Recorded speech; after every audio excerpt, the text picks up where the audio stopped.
하나님 말씀은 사도행전 16장 6절로 15절 말씀입니다. 바울 전도팀이 마게도냐의 첫성 빌립보로 가게 되어 그곳에서 루디아를 만난 일에 대해서 오늘 함께 묵상하고자 합니다. 성령의 인도함을 받는다는 것은 어쩌면 끊임없는 사건의 연속을 통하여 걸어가고 있는 길일지도 모릅니다. 우리는 지나온 삶을 되돌아볼 때마다 그때 그 사건이 하나님의 선하신 계획 속에서 이루어지고 있었음을 깨닫게 되지만 그때 그 순간과 상황 속에서는 뭔가 예상치 못했던 새로운 문제와 사건이 발생한 순간이었기에 당황스러움과 더불어 두려움과 함께 후회할 만한 실수가 있기도 했습니다.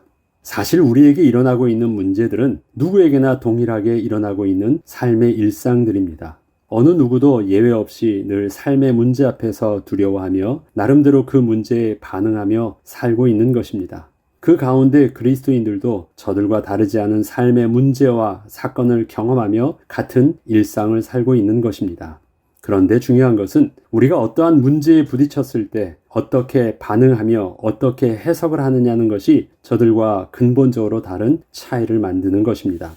우리는 불신자들의 삶과 비교해 볼 때 특별히 다르게 살고 있지 않습니다. 그렇기에 똑같은 일상을 살고 있는 듯하지만 하나님을 모르는 불신자들과는 분명 그 결과가 다릅니다. 그 이유는 우리는 우리의 삶이 하나님의 주권 속에서 이루어지고 있음을 인식하고 우리의 문제를 하나님 앞에 내려놓을 수 있기 때문입니다. 하나님께서 나의 주인 되심을 고백하는 그리스도인은 문제가 일어나면 먼저 급하게 문제를 해결하려 하거나 또한 회피하려 하기보다는 우선 당황치 않고 하나님 앞에 서고자 합니다. 왜 나에게 일어난 일이 일어났지? 라는 질문으로 시작하지 않고 선하신 하나님께서 무엇을 원하시는 것일까?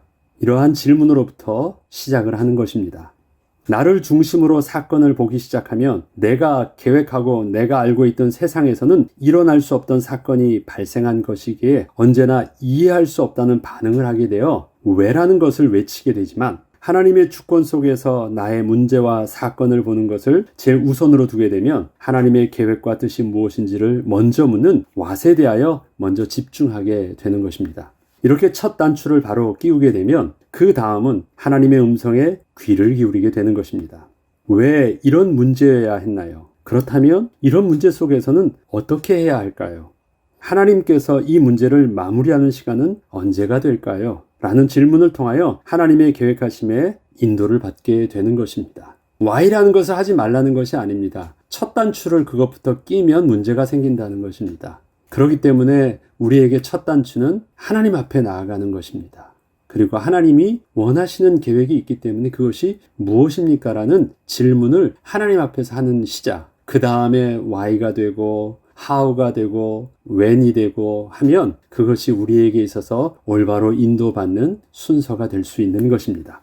이처럼 첫 단추가 매우 중요합니다. 우리가 성령의 인도함을 받으며 영적 싸움을 해함에 있어서 가장 중요한 순간은 바로 이 처음 질문을 가지고 하나님께 나아가는 것이기 때문입니다. 사단과의 영적 싸움의 핵심에는 나의 삶의 주인이 누구냐라는 것을 그 근본에 두고 있기 때문입니다. 우리는 끊임없이 내가 스스로 왕이 되려는 죄의 본성을 내려놓고 날마다 예수님께서 나의 왕 되심을 고백함으로 성령의 인도함을 받는 것을 놓치지 않아야 하는 것입니다.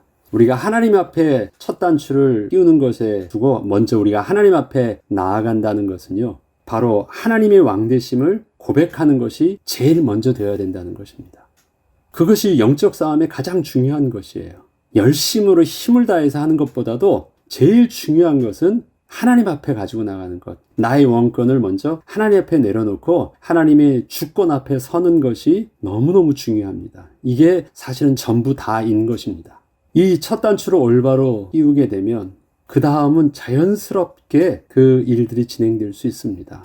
오늘 사도행전 오늘의 본문에서도 바울에게 있어서는 어떻게 영적 싸움을 하게 되냐 할 땐 바로 이 첫 단추에 대한 부분들이 그래서 잘 나타나 있습니다. 우리는 삶의 경험이 쌓이면 이제는 내 스스로도 할 수 있다는 생각을 하게 됩니다.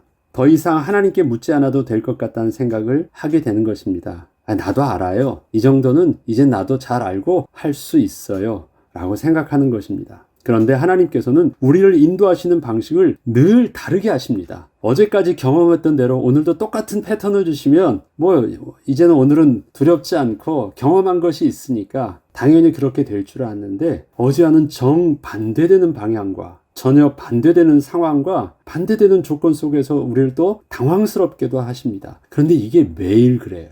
어쩜 그렇게 새로운지 몰라요. 10년, 20년을 산 것이 아니라 70년, 80년을 산 것 같은데도 늘 새로워서 늘 삶의 문제 앞에서는 당황스러워요. 알 수 있는 게 없어요. 예상할 수 있는 게 없어요. 그런 거 보면 참 하나님도 대단하십니다. 하나님의 지혜도.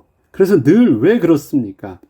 하나님께서는 이렇게 우리를 늘 당황스러운 상황 속에서 늘 새롭게 하시는 경우가 많은데, 그래서 늘 겸손히 하나님께 먼저 질문을 하게 하시는 것입니다. 하나님과 떨어지지 않게 하시려고. 오늘도 하나님 앞에 나와서 하나님의 주권을 먼저 인정하게 하시려고. 하나님께서는 또 기가 막힌 방법으로 오늘도 우리의 삶을 하나님 앞에 두기를 원하시는 것입니다. 그런데 우리 스스로가 착각하는 것이 한 가지 있습니다. 하나님 앞에서 나의 부족함을 고백하는 우리의 겸손함이 신앙의 성숙된 모습 속에서 나오는 태도라고만 생각을 하는 것입니다. 그런데 겸손함이란 그 스스로를 낮추는 태도 정도가 아니라 사실적인 우리의 실존임을 잊어서는 안 됩니다.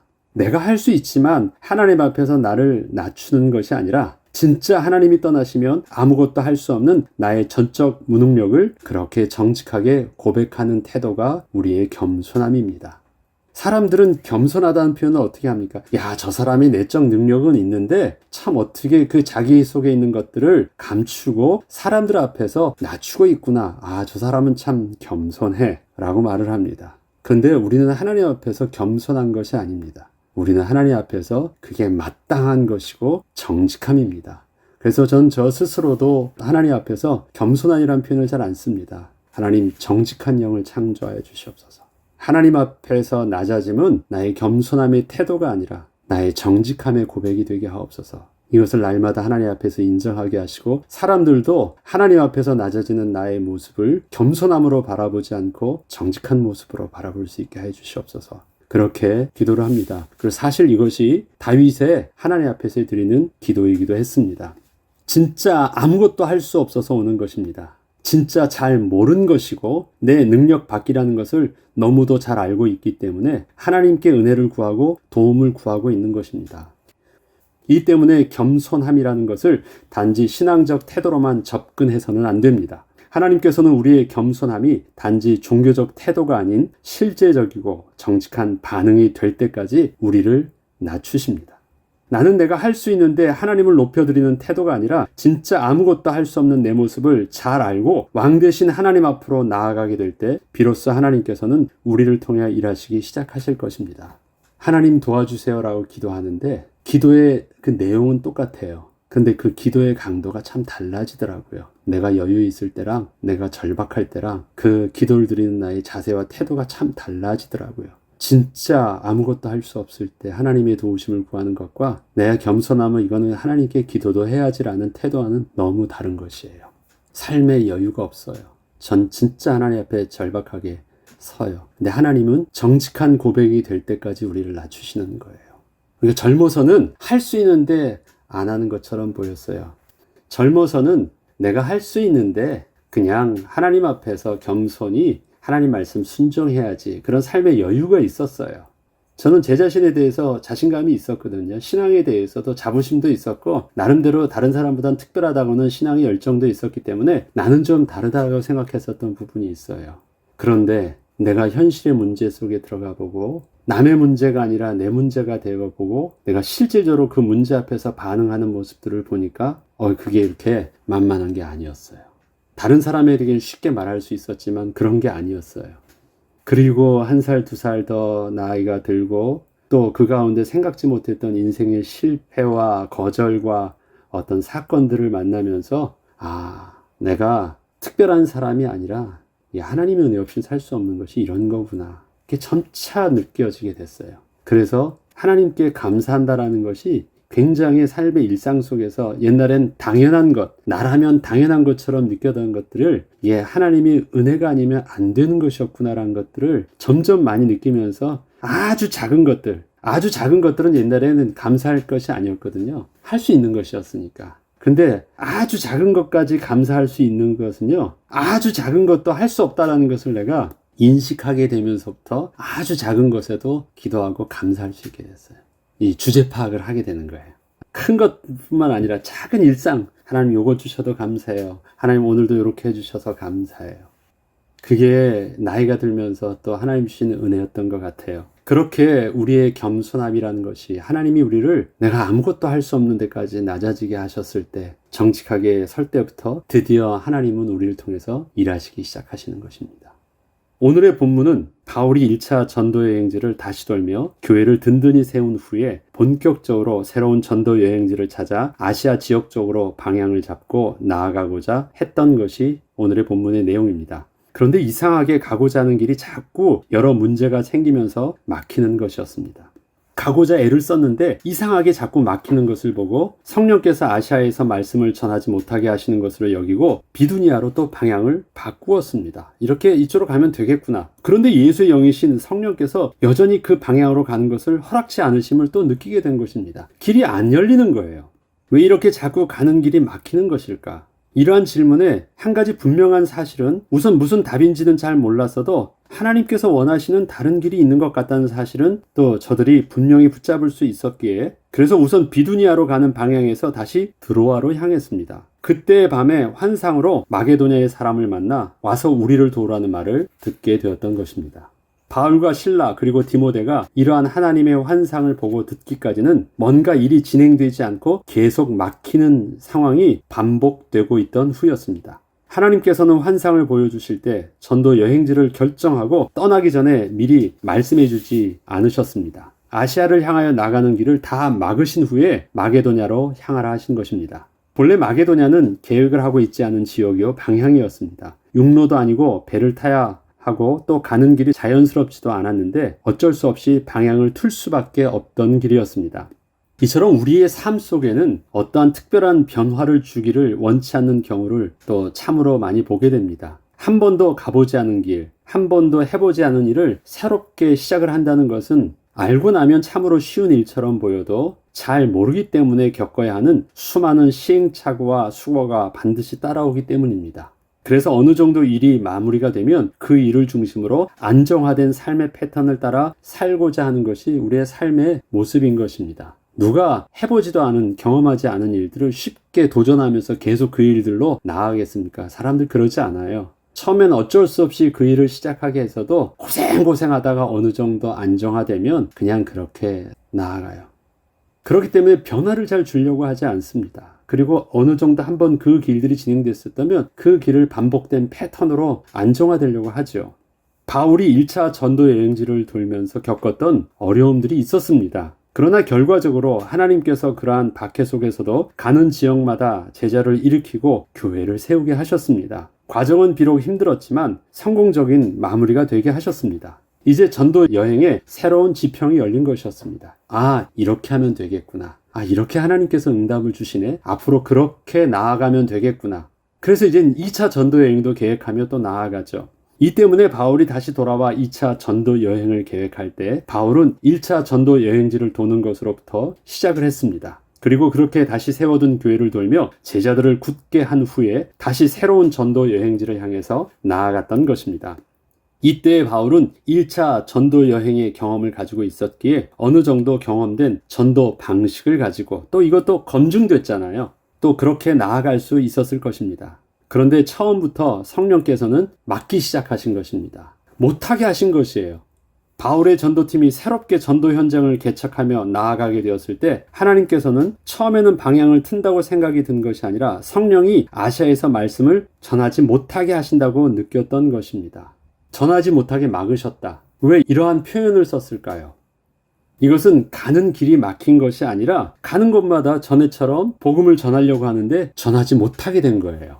그게 막힌 거예요. 가는 지역을 지금 지나치는 길이 아니에요. 가는 지역이 다 전도 현장인데 다음 지역으로 갔는데 복음을 전하려고 하는데 복음이 안 전해져요. 사람들이 막거나 무관심하거나 아니면 거부하거나 이거는 그 전에 있었던 성령의 역사와는 다른 일들이 막히는 것이에요. 이상하다. 왜 전도의 문이 안 열릴까? 이것을 사도행전의 저자는 뭐라고 표현하냐면 성령께서 막으시고 있다. 전도를 막으시고 있다라고 표현한 거예요. 그래서 복음을 전할 수 없었기 때문에 1차 전도 여행과는 너무도 다른 양상으로 흘러가고 있는 것을 느꼈습니다. 왜 이렇게 전도의 문이 열리지 않는 것인가에 대해서 이해할 수 없었던 것입니다. 표현은 성령께서 전하지 못하게 하셨다고 하지만 성령께서 어떠한 환상으로 나타나셔서 말씀하신 것이 아니셨습니다. 말씀을 전하지 못하는 상황을 만나게 되면서 저들은 그렇게 인식을 하고 있던 것이었습니다.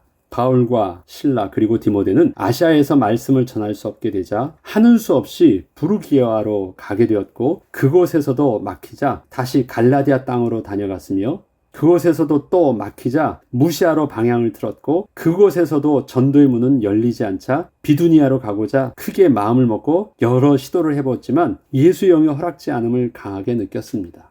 지금 이거는 앞에 우리가 성경을 읽다 보면 이것이 그냥 가는 여정으로 이렇게 길목을 따라 갔구나 라고 생각을 하겠지만 이걸 한번 잘 생각해 보죠. 갔는데 또 막히고 그곳을 향해 간 게 아니에요. 그곳으로 갔는데 막혀서 또 다른 곳으로 거기서도 또 다른 곳으로 계속해서 이렇게 이동하고 있는 거예요. 한 번이 아니잖아요. 한 번은 그럴 수 있다고 쳐요. 그런데 계속 막히는 거예요. 계속. 이거는 1차 전도 여행의 양상과 너무 달라요. 당황스럽습니다. 이게 어디서부터 문제가 될까? 왜 성령께서 왜 이렇게 기쁨을 주지 아니하시고 왜 성령께서 나 복음을 전하려고 하는데 이렇게 말씀에 어떤 성령의 역사가 일어나지 않는 것일까? 이거 너무 당황스러운 상황이에요. 그런데다 바울 같은 경우는 이전에 바나바랑 가던 전도팀에서 새롭게 전도팀을 꾸렸잖아요. 실라와 이제 자기의 제자 디모데를 데리고 새롭게 이제 나를 따라오라 하면서 새롭게 진행을 했는데 처음부터 막히기 시작한 거예요. 바울 입장에서는 이건 당황스러운 상황인 것입니다. 이때 결국 무시아에서 다시 드로아로 방향을 틀어 내려갔을 때 밤의 환상 중에 마게도냐 사람이 나타나서 와서 우리를 도우라는 말을 듣게 된 것입니다. 성령께서 나타나셔서 마게도냐로 가라고 말씀하신 것도 아니셨습니다. 마게도냐 사람이 환상 중에 나타난 것이었습니다. 아시아에서 마게도냐로 방향을 틀게 되었다는 것은 동에서 서로 완전히 다른 방향으로 전도 여행지가 바뀌게 된 것을 말합니다. 아시아에서 유럽으로 방향이 바뀐 것입니다. 본래 바울이 계획하던 방향과 완전히 반대의 길이었던 것입니다. 우리는 이러한 상황을 단순히 바울이 성령의 인도하심을 따라 전도 여행지를 바꾸었다고 쉽게 말을 하게 되지만 바울의 입장에서 그 바꾸어지기까지의 상황을 본다면 이것은 바울에게 전도 여행의 길에서 얼마나 많은 길이 막혔고 당황스러웠던 것인지를 보게 됩니다. 1차 여행에서는 가는 곳마다 비록 약간의 박해가 있었어도 성령께서 전도의 문을 열어주셨고 제자를 세울 수 있었는데 이상하게 2차 전도 여행에는 새로운 전도 여행지에 가는 곳마다 단 한 군데도 전도의 문이 열리지 않은 것입니다. 도대체 1차 전도 여행과 무엇이 달라졌을까요? 혹시 바울이 바나바와 결별한 것이 문제가 되어서 성령께서 역사하지 않으신 것일까요? 혹시 디모데를 세운 것이 무슨 문제가 되지 않았을까요? 그럴 수 있잖아요. 여러 가지 상황들. 자기가 했던 일들을 진단해 볼 것이에요. Y라고 한다고 하면요. 여러 가지 자기가 했었던 잘못된 어떤 문제들을 볼 것이에요. 그래도 바나바랑 싸운 것이 하나님이 원치 않으셨나? 디모데를 이렇게 세우면 안 되는 것이었을까? 여러 가지 상황들이 일어날 수 있어요. 자기에게 일어났던 변수는 1차 전도여행과 일어났던 변수는 그거였으니까. 고민이 될 수밖에 없습니다. 자기 마음대로 안 되는 거예요. 아무튼 바울이 새롭게 전도팀을 꾸려서 새로운 전도 여행지를 개척하여 나아가고자 했는데 처음부터 계속 막힌 것이었습니다. 이때 리더였던 바울은 어떠한 생각을 하게 되었을까요? 마침내 전도의 방향을 바꾸어서 마게도냐의 첫 성 빌립보에 도착을 했지만 그곳에서도 상황을 보니 전도를 하기에 여의치 않음을 보게 되었습니다. 그동안 전도 여행의 패턴은 우선 가는 지역마다 그곳에 있던 유대인의 회당을 찾아가서 어느 정도 하나님에 대한 경외함을 가지고 모였던 사람들을 대상으로 저들에게 익숙했던 구약의 성경으로부터 시작을 해서 예수 그리스도의 복음을 전했던 것이었는데 빌립보 지역에서는 회당을 이용할 수 없었던 것입니다. 며칠을 그저 숙소에 유하고 있다가 안식일이 되자 결국 바울이 찾아간 곳은 회당이 아니라 문 밖 강가에서 빨래를 하고 있고 또 물을 깃고 있던 여인들에게로 갔습니다. 왜 글로 갔을까요? 회당이 없었거나 아니면 회당에서 못 오게 했거나 아무튼 기존에 했던 방식처럼 그러한 사람들을 만날 수가 없었던 것입니다. 그래서 간 곳이 문 밖 그 강가였습니다. 근데 강가에서도 그 사람들을 만나러 간 것이 아니라 기도하러 간 것이에요. 왜? 그러면 며칠 동안 숙소에 있다가 기도처를 찾았어요. 왜 그럴까요? 이거 하나님께 기도하지 않으면 안 될 일들을 발견한 거예요. 상황이 너무너무 다른 것입니다. 어떻게 해야 될지 모르는 거예요. 자기에게 익숙하고 응답을 받았었던 경험이 있었던, 그 다음에 그렇게 쉽게 전할 수 있었던 대상도 아닌 거예요. 그렇게 갈 수 있는 장소도 없어요. 할 수 있는 거 딱 한 가지밖에 남은 거 없어요. 하나님 도와주세요. 그래서 한 것이 기도처를 찾으러 간 것입니다. 어디서 기도해야 됩니까? 그래서 지금 밖을 나와가지고 기도처를 찾는데, 그러다 보니까 강가에 가서 우연히 만나게 된 사람들이 빨래터에서 또 그렇게 물을 깃고 빨래를 하는 여자들을 만난 것입니다.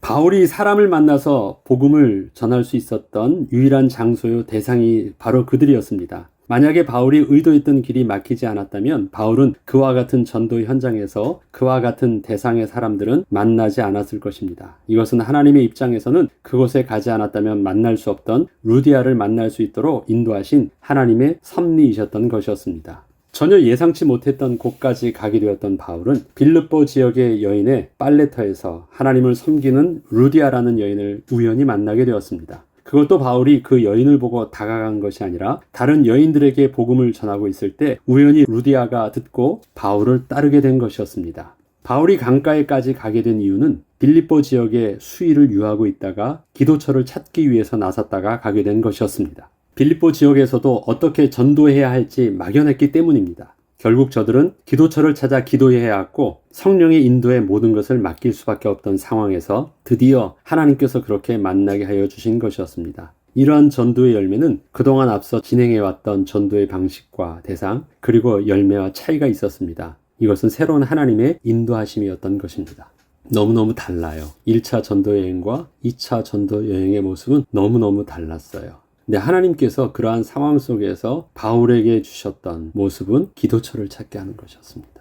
바울이 그동안은 회당으로 간 것은 기도하러 간 것이 아니었습니다. 전도하러 갔거든요. 그런데 바울이 2차 선교 여행에서 달라진 것이 있습니다. 막 전도 여행지를 가다가 빌립보 첫 성에 와서는 전도 여행지를 찾는 것이 아니라 없어요. 찾아도 없어요. 어쩔 수 없이 뭐부터 시작합니까? 하나님께 나아가는 것부터 시작해요. 기도처를 찾는 것입니다. 하나님 도와주세요. 그리고 나왔는데 상상치 못했던 하나님의 방법과 장소와 대상을 만나게 된 것입니다. 자기에게 찾아온 사람이에요. 자기가 그를 찾으러 간 것도 아니에요. 그를 향하여 메시지를 전하고 있던 것도 아닙니다. 옆에서 우연히 이렇게 슬쩍 듣다가 그 사람이 제자가 된 거예요. 바울과 연결고리가 전혀 없습니다. 그런데 하나님은 그 바울을 통해서 그렇게 만나서 제자가 되게 하신 것이에요. 바울은 뭐 했어요? 하나님 도와주세요 한 것뿐이 없어요. 1차 전도여행과 2차 전도여행이 차이가 있다면 그거였습니다. 우리의 인생의 오랜 신앙생활의 경험과 오랜 나이 속에서 있었던 삶의 지혜, 그러나 신앙생활은 그것 가지고 하는 것이 아닙니다. 신앙생활은 먼저 하나님 앞에 나아가는 것부터 겸손히 정직하게 우리의 모습을 내려놓고 하나님 앞에 서는 것부터 시작됩니다. 그러면 우리가 알 수 없었던 크고 비밀한 일들을 하나님께서 하나님의 방법으로 시작하게 하십니다. 그곳은 회당도 아니었고 그렇게 하나님을 잘 섬기는 남자들도 아니었고 빨래터에서 또 여인들을 통해서 또 여인들도 이방인들이잖아요. 그들을 통해서 하나님은 또 다른 새로운 일들을 진행하고 계셨던 것입니다. 저와 여러분들이 오늘도 우리가 성령의 인도함을 받아야 되겠습니다. 어떠한 성령의 인도의 법칙이 있습니까? 어떤 노하우가 있습니까? 성령의 인도는 노하우로 하는 것이 아닙니다. 신앙의 방법이 아닙니다. 무엇이에요? 첫 단추를 바로 끼우는 것. 하나님의 왕되심을 인정하고 먼저 하나님 앞에 나아가는 그것. 그러면 그 다음은 하나님이 우리를 통해서 일하시는 것입니다. 그 은혜의 비밀들이 우리가 사도행전을 계속 묵상해 나가면서 성령의 인도함 받는 저와 여러분의 모습으로 변화되길 주의 이름으로 축복합니다. 기도하겠습니다. 하나님 아버지, 우리의 일상의 삶 속에서 주님이 왕되어 주지 아니하시면, 주님이 도와주지 아니하시면 아무것도 할 수 없음을 정직하게 고백하고 인정합니다. 바울의 1차 전도여행과 2차 전도여행은 너무나도 그 양상이 달랐습니다. 그동안에 경험했던 모습으로 더 잘할 수 있는 것이 아니라 아무것도 모르지만 다시 하나님께 은혜를 구함으로 더 잘할 수 있었던 것임을 볼 수 있었습니다. 어제까지 잡은 것을 잡은 줄로 여기지 않고 내려놓게 하시고 다시 표대를 향하여 부르심의 상을 향하여 나아간다고 고백했던 바울 사도의 모습처럼 우리들도 이전에 모든 경험했던 것을 내려놓고 다시 하나님 앞에 나아가 하나님의 은혜와 도우심을 구하는 시작이 오늘 하루의 모습 통해서도 아침부터 또 잠자리에 들기까지 우리의 삶의 새로운 모습이 되게 하여 주시옵소서. 그렇게 우리의 평생의 삶이 주님 앞에 인도함 받게 하여 주옵소서. 감사드리며 우리 주 예수 그리스도 이름으로 기도합니다. 아멘.